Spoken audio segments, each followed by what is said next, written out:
प्रेमिका, पत्नी, पति, सास, ससुर, ससुर की माँ, माँ की माँ, बुआ, बुआ की बहन, बहन की बेटी, बेटी का दादा, दादी की दादी, दादी के अरे यार कितने रिश्तेदार होते हैं इनमें, और हर किसी का रिएक्शन सब फूट फूट के दिखाते हैं ना। और सबसे ज़्यादा जहरीला भाग्य लक्ष्मी में नीलम का, मैं नागिन हूँ।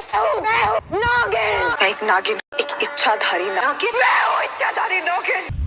लगा ही था मुझे कि इंसान नहीं है, नागिन है, क्योंकि कौन सुबह शाम दिन रात खाते सोते जगते बस जहर ही उगलेगा। लक्ष्मी के इर्द गिर्द भटकते से ही ना इसके अंदर का खून अपने आप ही ना जहरीला हो जाता है और जुबान से टपकता रहता है।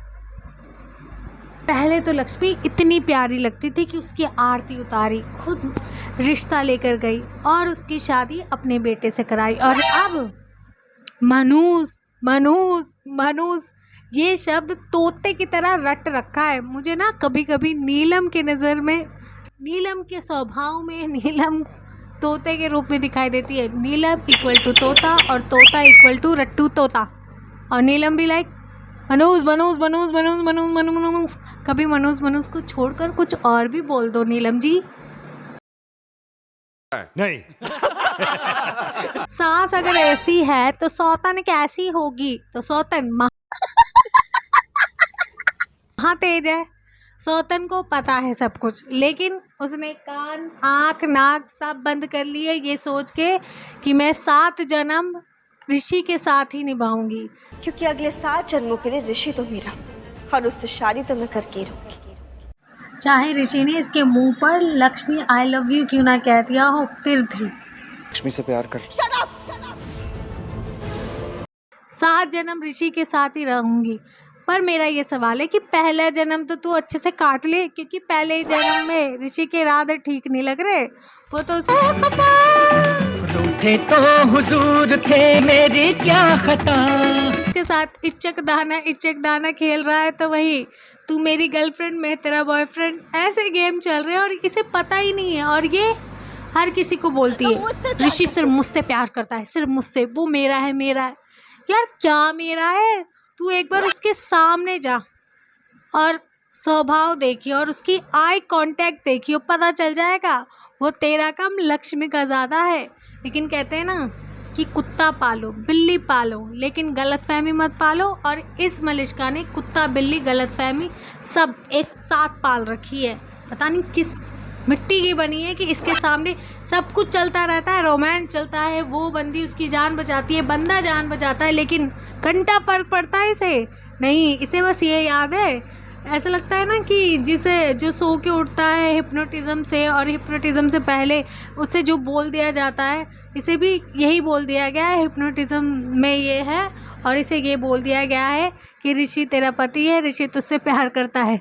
और इसके सिवा तो इसके कान में कुछ सुनाई देना तो अपने आप वो दानव बन जाती है कि सामने वाले को अभी कच्चा चबा जाए। और इन दोनों से ज़्यादा, सबसे ज़्यादा बुआ, करिश्मा बुआ। यार ये बंदी ऐसी है कि जैसी थी वैसी है, इसके अंदर ना फेर है ना बदल है। नीलम बदली गिरगिट की तरह तो उसकी तरह मलिष्का भी, जो दिखती कुछ और है और दिखाती कुछ और। करिश्मा बुआ एक ऐसी बहन अपने भाई की बात कभी नहीं मानेगी, चाहे उसका भाई पत्थर पर लिख कर दे दे, यहाँ तक कि घर का मुखिया क्यों ना हो जाए। लेकिन ये बंदी ये हेल हेल हेल, क्या करूं मैं इस लड़की का? आई विश मुझे एक मर्डर अलाउ होता अभी खत्म। ये बहन लक्ष्मी इस घर की बहू नहीं बनेगी। क्यों? उसके पास क्लास नहीं है, क्योंकि वो साड़ी पहनती है, कानों में इयररिंग्स डालती है, मंगलसूत्र एंड देन सिंदूर और चूड़ियाँ, ये सब उनके बहू की निशानी नहीं है। उनके बहू की निशानी शॉर्ट ड्रेस, हील एंड बाल वो फ्लफी टाइप के, और चेहरा पाउडर से भरा हुआ कि सफ़ेद भूत नहीं लगे जब लाइट चली जाएगी तो।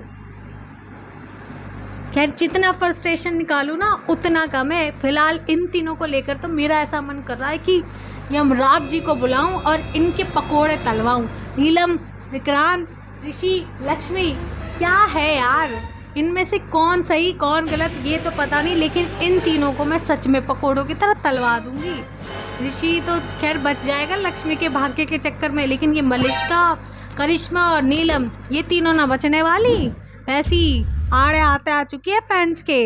तो आप फैंस इन तीनों को क्या रेटिंग देने वाले हैं और किस तरीके से आप इनके कैरेक्टर को वन वर्ड में जस्टिफाई करेंगे, कमेंट के द्वारा ज़रूर बताइएगा। Because I am also excited, मुझे भी जानना है कि ये तीन खलनायिकाएं क्या रंग रूप दिखाती है। Bye bye.